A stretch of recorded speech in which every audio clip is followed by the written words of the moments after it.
The Super Mario Bros. Movie, how the first flopped but became a cult classic.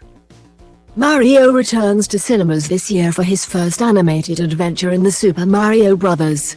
Movie, in cinemas the 5th of April.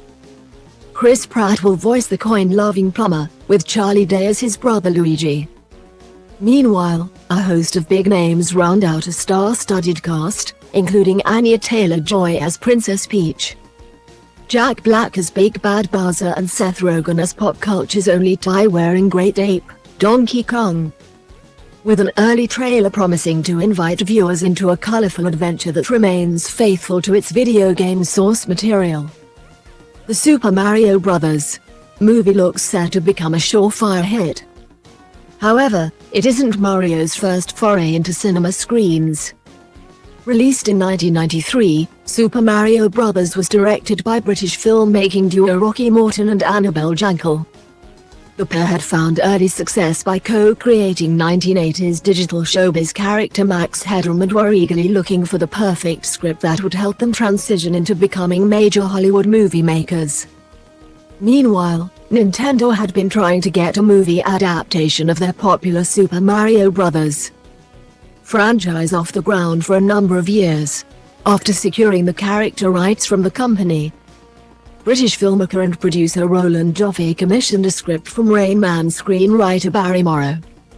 Leaning into the fractured sibling relationship of Mario and Luigi, Morrow's early draft attracted early attention from potential stars due to its emotional core.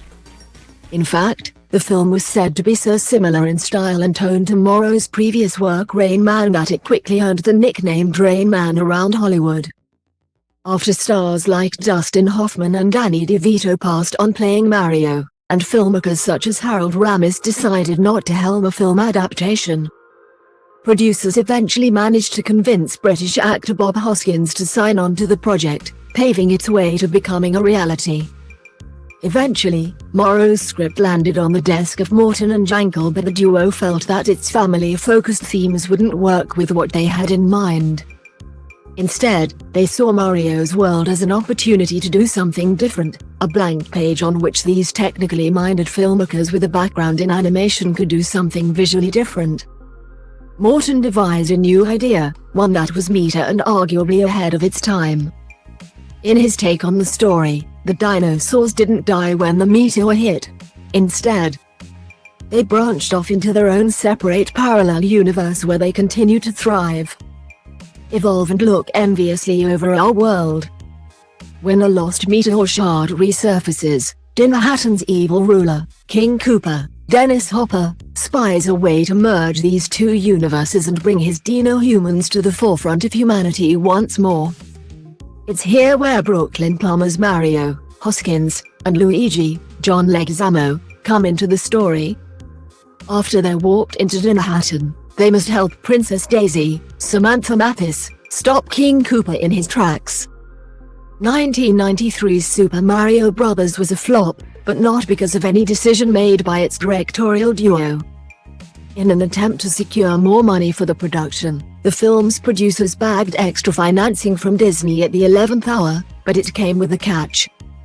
Primarily, the House of Mouse requested rewrites to Morton and Jankel's script to help make the project more family-friendly, and so Bill and Ted co-creator Ed Solomon was brought on board to do a quick redraft.